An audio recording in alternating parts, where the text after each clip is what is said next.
नमस्कार सगळ्यांना. श्री स्वामी समर्थ. जय जय स्वामी समर्थ. तर स्वागत आहे तुमचं माझ्या चॅनलमध्ये स्वामी समर्थ वाणी. आणि आज मी तुमच्यासाठी घेऊन आलेली आहे एक नवीन व्हिडिओ एका नवीन विषयासोबत. तर आजचा आपला विषय आहे की संध्याकाळच्या दिवा लागण्याच्या टायमाला तुम्हाला काही कामे करायला विसरायची नाही आहे, तर ती कोणती, त्याबद्दलच आजचा व्हिडिओ आहे. व्हिडिओ जर आवडला तर व्हिडिओला लाईक करा, शेअर करा आणि सबस्क्राईब करायला विसरू नका. कसं असतं, संध्याकाळची जी वेळ असते त्यावेळेस माता लक्ष्मी आपल्या घरात प्रवेश करत असते आणि त्यावेळेस काही अशी कामे आहेत की ती महिलांनी करायलाच हवी. तर तुम्ही जर ती कामे केली नाही तर माता लक्ष्मी आपल्या घरात प्रवेश करत नाही. म्हणून तुम्हाला ती जी कामे आहेत ती नक्की करायची आहेत, कारण त्या टायमालाच माता लक्ष्मीचा प्रवेश हा आपल्या घरात होत असतो आणि तो आपल्या घरात होणं अतिशय महत्त्वाचं आहे. तर आपल्याला संध्याकाळच्या वेळेस म्हणजे 6:30 ते 7 मध्ये आपल्याला दिवाबत्ती करायची असते. म्हणजे संध्याकाळी दिवा अगरबत्ती लावायची असते. तर त्यावेळेस काय करायचं, तर सगळ्यात पहिलं तर दिवाबत्ती करण्याच्या वेळेस सगळे दार खिडक्या हे आपल्याला उघडे करायचे आहे. म्हणजे तुमच्या घरी जर आता 3 रूम असतील तर त्याला जितके दरवाजे असतील 3, 4 मुख्य दरवाजा सगळ्यात महत्त्वाचं आहे की मुख्य दरवाजा हा उघडा पाहिजे, कारण त्याच्यातूनच माता लक्ष्मी ही प्रवेश करणार आहे. म्हणून मुख्य दरवाजा उघडा ठेवा. त्याच्यानंतर सगळ्या खिडक्या ज्या असतील तर आता तर सगळ्यात खिडक्यांना ती मच्छरची जी जाळी असते तशी खिडकी असतेच, तर ती लावून ठेवा. जी मेन खिडकी असते म्हणजे काचेची ती उघडी करा आणि ती मच्छरच्या जाळीवाली जी खिडकी आहे ती तुम्ही लावून ठेवू शकता. त्याच्यानंतर जास्त नाही, फक्त तुम्हाला दिवाबत्तीच्या वेळेस दरवाजे सगळे उघडे करायचे आहे, खिडक्या उघड्या करायच्या आहे. दिवाबत्ती झाली की त्याच्यानंतर जे बाकीचे दरवाजे म्हणा ते तुम्ही एखाद्या वेळेस बंद करू शकता, पण जो मुख्य दरवाजा आहे तो तुम्हाला निदान तासभर तरी म्हणजे उघडा ठेवायचा आहे. 6:30ला जर तुम्ही पूजा केली असेल तर 7:30 पर्यंत फक्त तुमचा मुख्य दरवाजा उघडा ठेवा. त्याच्यानंतर तुम्ही दरवाजा बंद केला तरी चालेल. दुसरी गोष्ट की तुम्हाला पूजेच्या वेळेस जेव्हा तुम्ही दिवाबत्ती करणार त्यावेळेस म्हणजे तासभर तरी तुम्हाला तर सगळे जे तुमच्या घरात लाईट असतील ते सगळे चालू ठेवायचे आहेत, जेणेकरून कोणत्याही म्हणजे 3 रूम असतील तर 3ही रूममधले लाईट चालू ठेवा. काही होत नाही, देव तुम्हाला भरपूर देतो आहे. तर तुम्ही जर दिवाबत्ती करण्याच्या वेळेस किंवा सगळे लाईट जर चालू ठेवले तर माता लक्ष्मी तुमच्या घरात नक्की प्रवेश करेल. असं नाही फक्त तुम्ही ज्या घरात देवारा आहे त्या घरात त्या रूममधला तुम्ही लाईट चालू ठेवा, बाकीचे सगळे लाईट तुम्ही बंद करून ठेवा. असं करायचं नाही. तुमच्या घरात तिन्ही सांजेच्या वेळेस म्हणजे संध्याकाळच्या वेळेस सगळ्या रूममधले लाईट चालू पाहिजे, निदान तासभर तरी.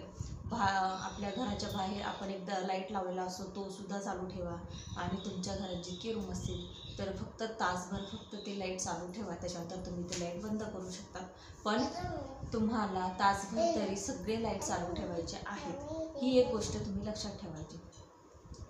तिसरी गोष्ट आहे की तुम्हाला शुद्ध गाईच्या तुपाचा दिवा लावायचा आहे, कारण संध्याकाळच्या वेळेस माता लक्ष्मी आपल्या घरात प्रवेश करणार आहे आणि माता लक्ष्मीला जर सगळ्यात जास्त खेचून आणणारी जी वस्तू असेल ते शुद्ध गाईचं तूप आहे. म्हणून तुम्ही शुद्ध गाईचं तुपाचा दिवा जर संध्याकाळी लावला तर अतिशय उत्तम आहे. त्याच्यानंतर शुद्ध गाईच्या तुपाचा दिवा एक तुम्हाला तुमच्या मुख्य दरवाजाच्या बाहेर तुम्हाला शुद्ध गाईच्या तुपाचा दिवा लावायचा आहे. एक तुम्हाला देव्हाऱ्यात लावायचा आहे आणि दुसरा तुम्हाला तुमचा जो मुख्य दरवाजा आहे त्याच्या बाहेर तुम्हाला शुद्ध गाईच्या तुपाचा दिवा लावायचा आहे. त्याच्यानंतर पुढची गोष्ट आहे की जेव्हा तुम्ही दिवाबत्ती करणार त्या 1 तासामध्ये तुम्हाला तुमच्या टीव्हीवर सिरियल लावायच्या नाहीत. तुम्ही देवाची गीते लावू शकतात, भक्तिगीते लावू शकतात, पण त्याचासुद्धा जास्त आवाज करायचा नाही. जेणेकरून म्हणजे ही काळजी घ्यायची की जास्त आवाजात तुम्हाला म्हणजे संध्याकाळी सिरियल तर लावायच्या नाही आहेच, फक्त देवाची भक्तिगीते तुम्ही लावू शकतात. मीडियम आवाज करून ते सुद्धा लावायचं तुम्ही आणि ते ऐका, कारण महालक्ष्मी येण्याचा टाईम असतो. म्हणून सिरियल लावण्यापेक्षा तुम्ही भक्तिगीते जर लावली तर ते अतिशय उत्तम आहे. त्याच्यानंतर तुम्हाला संध्याकाळच्या वेळेस घरात तुम्हीही झोपू नका आणि घरात कोणालाही झोपू देऊ नका, कारण लक्ष्मी येण्याचा टाईम असतो. त्याच्यामुळे संध्याकाळी कोणीही झोपायचं नाही. भरपूर घरात असं असतं की जॉबला जाऊन आल्यावर एखाद्या वेळेस कोणी झोपतं संध्याकाळच्या वेळेस, तर संध्याकाळच्या वेळेस झोपायचं नाही. त्याच्यानंतर दिवाबत्तीच्या टायमाच्या वेळेस कधी जेवायचं नाही, झोपायचं नाही, ही एक गोष्ट नेहमी लक्षात ठेवायची. त्याच्यानंतर आता सेवा कोणत्या करायच्या, तर संध्याकाळच्या वेळेस तुम्ही जेव्हा दिवा लावणार, अगरबत्ती लावणार, त्यानंतर तुम्हाला संध्याकाळी जर तुम्ही श्री सुक्तम, हनुमान चालिसा, त्याच्यानंतर आपल्या श्री स्वामी समर्थ या मंत्राची एक माळ, आणि त्यानंतर तुम्ही आपली कुलस्वामिनी जी असते तर ती 99 मंत्राचं तुम्हाला एक माळ करायची आहे.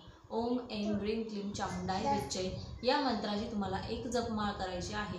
श्री स्वामी समर्थ या मंत्राची तुम्हाला एक जपमाळ करायची आहे. त्याच्यानंतर श्री सुक्तम आणि हनुमान चालिसा या ज्या सेवा आहेत या तुम्ही जर संध्याकाळच्या वेळेस केल्या तर अतिशय म्हणजे अतिशय चांगलं आहे. तर नक्की करून बघा. त्यानंतर मी जे तुम्हाला एक गोष्ट सांगितली अजून की संध्याकाळच्या वेळेस मुख्य दरवाजाच्या बाहेर तुम्हाला शुद्ध गाईच्या तुपाचा दिवा लावायचा आहे.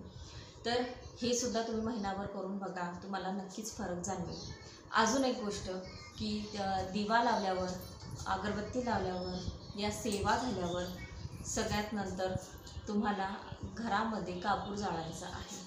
तर भीमसेनी कापूर जर जाळला तर अतिशय उत्तम, आणि नसेल तर साधा कापूर जाळला तरीही उत्तम. पण घरामध्ये संध्याकाळच्या वेळेस कापूर हा जाळलाच गेला पाहिजे, जेणेकरून तुमच्या घरातली जी काही नकारात्मकता आहे ती निघून जाण्यासाठी खूप मदत होते. कापूर जो आहे तो नकारात्मकता खेचून घेतो, म्हणून संध्याकाळच्या वेळेस तुम्हाला कापूर जाळायचा आहे. तर ह्या ज्या गोष्टी आहेत की ह्या तुम्हाला नक्कीच करायच्या आहेत. रोज संध्याकाळी 6:30 ते 7:30च्या दरम्यान तुम्ही या गोष्टी करू शकतात. तर नक्की करा, तुम्हाला फरक नक्की जाणवेल. तर अशा या छोट्याशा माहितीसोबत भेटूया पुढच्या व्हिडिओमध्ये. श्री स्वामी समर्थ. जय जय स्वामी समर्थ.